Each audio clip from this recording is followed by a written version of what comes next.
Hello friends, and welcome back to the channel for war number 5 of season 48. Today we're taking on Legion, and this war is a bit of an interesting one. We'll talk about that as we go. Team today, Black Cat finally getting some action, Void returning to war for the tactic, and then Lady Deathstrike rounding off the team there. So first up, we're going to be on path 1 the whole way through here. We have a Kindred here on node 1, and I've been fighting Kindreds quite a bit in Battlegrounds this season because I have the Ascended 6-star Kindred, so I don't ban him. So whenever I have to fight him, I have to fight him. So I've been getting a lot better at it. Notice that I've put on the Resonate Mastery. We have a few very difficult Void fights, including this one on the path today. So I wanted to make sure to give myself as much additional damage as possible, and that usually involves just spending a few units, getting that extra unique debuff for the extra direct damage here. So most important thing in this fight here is to remember to keep a special on hand for when the root triggers here, and to that end I'm just trying to pay careful attention to my power. And then he's draining some of the power on the special too. You got to be worried about that. Luckily he didn't drain me over a threshold, and I was able to special intercept him and end the fight very quickly there. Very, very happy with how that fight went. Alright, we have an extremely difficult fight. Thing is an absolute menace in this meta. He is a tactic defender. If you remember the old stubborn war tactic from a few years ago, he is just as difficult now as he was then. So the idea here is that he is going to be unblockable quite a bit. Right there, for example, when he punches me in the face. And you might think Void not very good for this fight because, frequent debuffs is going to trigger that masochism, and then, we're going to have him be unblockable. But, Void is one of the few tactic attackers who can confidently take Thing on a variety of nodes here, so we just kind of have to, buckle up.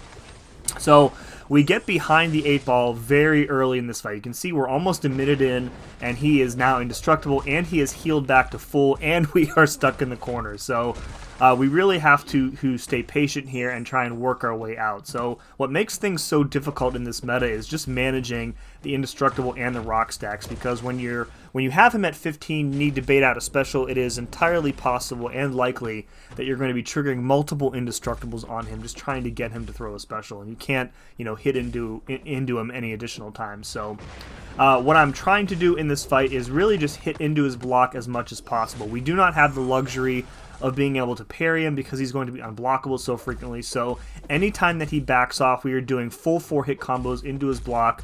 And if we push him over 15 rock stacks with blocked hits, we're just going to have to deal with it because we need those prowess effects in order to turn off the indestructible effects here. So now you can see we've kind of slowly crawled back in this fight. We have a couple prowess effects on us. That's going to save us from a few indestructible effects. And we are managing his rock stack still, still looking for opportunities to hit into his block to get additional prowess effects. Now we have managed to push him all the way back towards his wall. We have turned off all of the healing that he would get from masochism, but we can't reverse heal him because of Indomitable. So we are kind of back in a position where we can end this fight here. So yeah, very difficult, and this is kind of like this tactic in a nutshell, right? You have fights where if you get behind, you really have to do a lot of work just to kind of crawl back into the fight, because getting rid of those indestructibles, especially against a typically aggressive defender like Thing is, can be very difficult. So yeah, pretty happy overall with how this fight went. We took a bunch of damage, but we survived and got through. One more special out of him here, just looking to bait this out, and then he dies from the direct damage. So alright, up in section 2 we have a Mangog here on node 19. Very straightforward fight with Void. I don't think he ever actually triggers the unblockable from Never Back Down. Indomitable's still in play, so we can't reverse the healing, but we will be able to turn it off. And with enough Petrifies plus Fear the Void, we will be able to stop and eventually reverse Mangog's passive power gain and turn off Mystic Dispersion as well here. So this is basically just a standard fight with Mangog. I take a couple hits there, so we have to block a special 2. That is mega unfortunate because I do have another Void fight after this one, so we'll have to heal up once again. Again, 4-hit combos here to avoid giving Mangog too much hatred. We have already got enough debuffs on him to stop the regen, so no worries there. And I'm still running Resonate at this point, so we get some extra direct damage as well.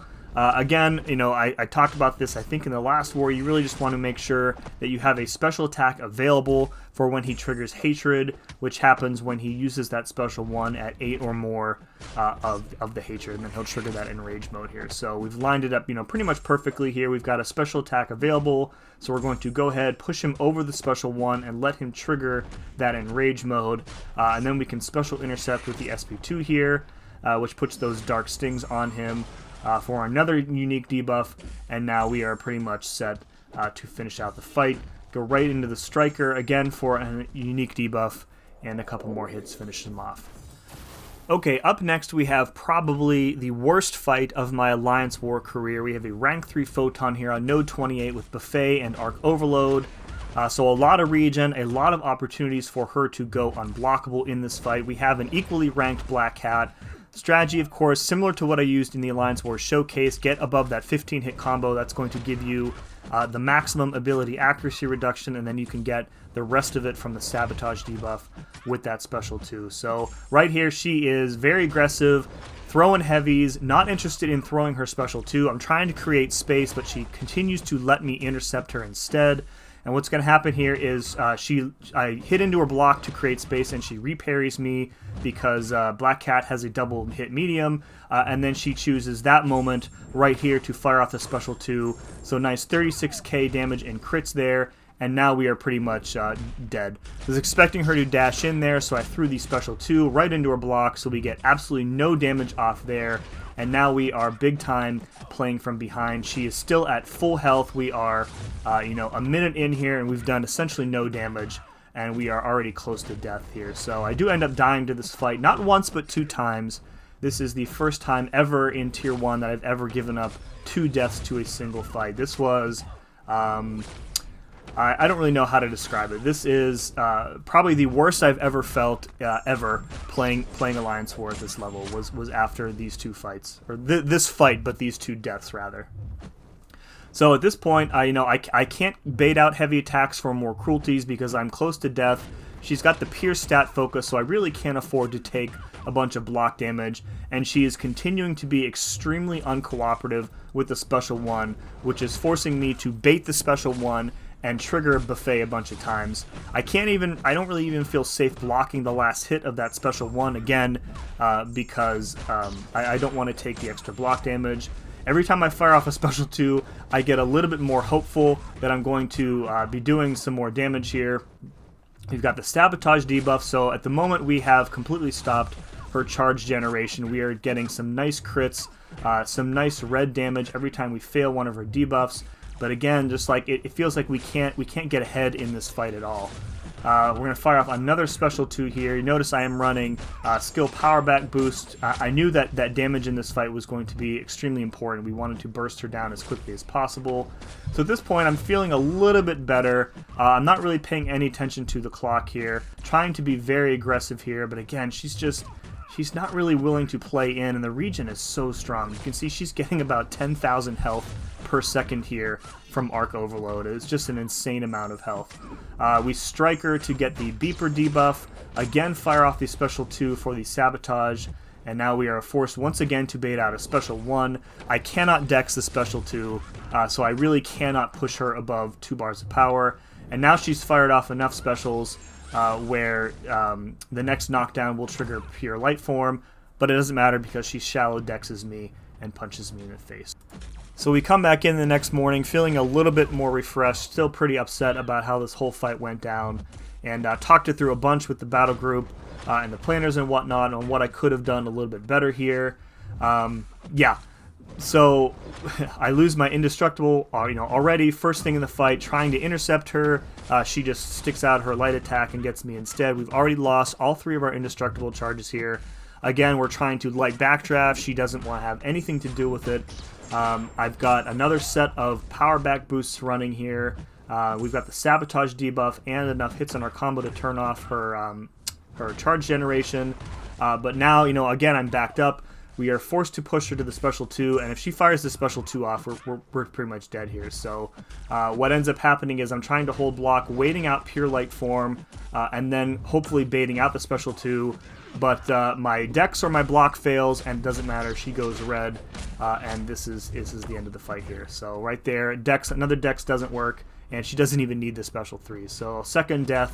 Yeah, like I said a couple minutes ago, I've never been more upset at a performance in an alliance war in my life. This is just super embarrassing to die 2 times to a fight, and I was very, very mad. I basically just stopped chatting after this. I was just, you know, a lot of really bad feelings, and I think I'm going to make a separate video talking about kind of the state of myself in Alliance War, because after this and the previous 2 seasons, it's not good. It's not good for me right now. I'm not feeling very good about it at all. So this is my 3rd attempt at this fight. You can see she's already pretty much healed back up to full. A whole other set of boosts running here. And I've been trying to play this fight very similarly to the one in the Alliance War Showcase, but you just have to be able to outdamage the healing.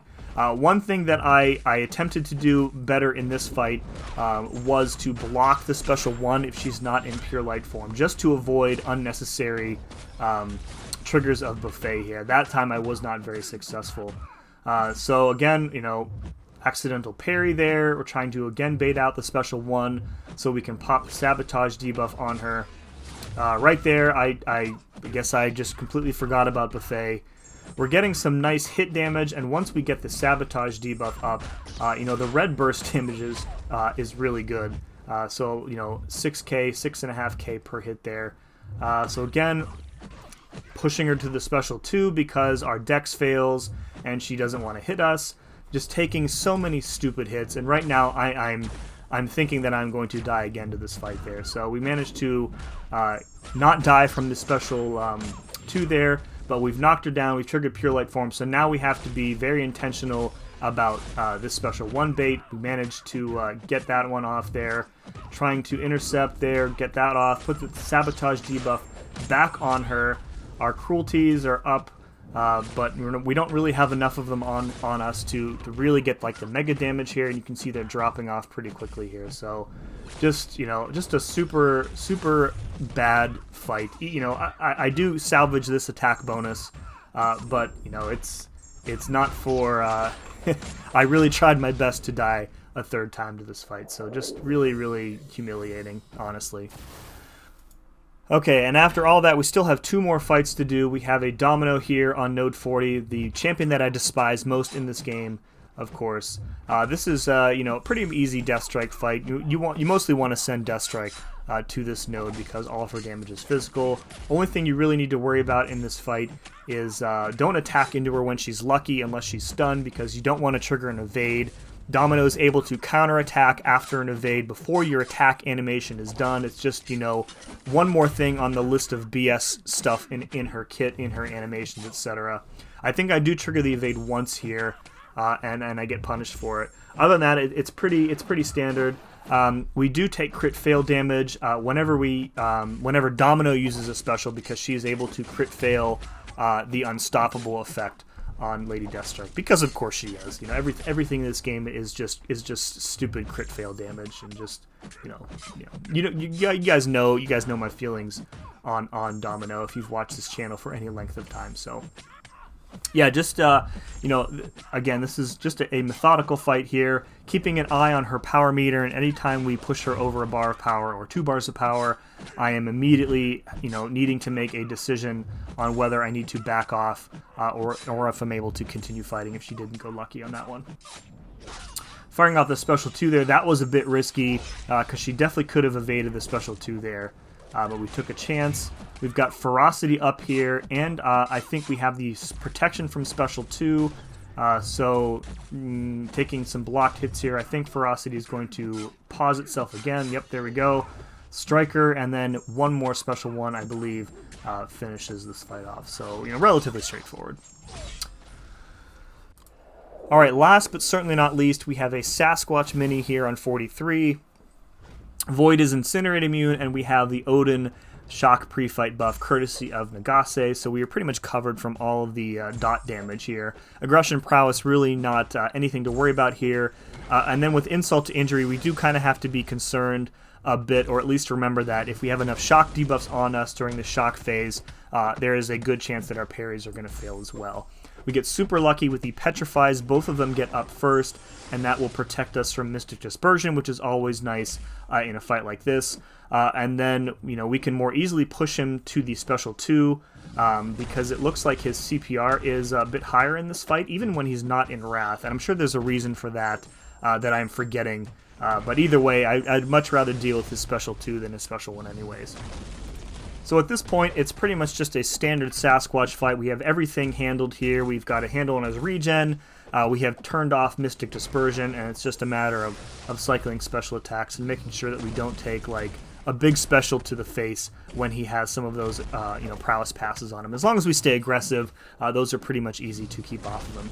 One thing that happens close to the end of the fight, I remember here, is he special intercepts me with the Special 2, and I think I mentioned this in the previous war, and I'm able to get out of the way like just in time because there is a couple frames between when he starts the special from when the first hit runs here. So go to hit into his block. He was not holding block, fires off the Special 2. Thankfully, I'm able to get out of the way and counter it and finish the fight off. So we did not go on to win this one. This was an interesting war because our opponents only had 29 people place defense, and they threw diversity out the window. They had like 10 serpents placed across 3 battle groups. So, despite only playing with 29 people on defense and, no diversity, they still ended up winning. And I think that this is a strategy that we're going to start seeing more common in Tier 1 is saying screw diversity and just going with all these brand new 5 out of 5 defenders that make the tactic even worse. So 6 kills for me this war, 2 deaths to 1 fight. That is a first for me in Tier 1. Let's hope it stays a first time occurrence and doesn't happen again. And our record has fallen on the season to 2 and 3. This dumps us into Platinum 1, where we will certainly not be facing other Platinum 1 alliances, but we will instead be facing other Master alliances that are in the same position as us. So it's not going to get any easier from here. So we have our work cut out for us the rest of the season to claw our way back into the Masters bracket. We'll see what happens with that. Folks, if you enjoyed this, please let me know by hitting that like button. And as always, thank you very much for watching. See you again next time.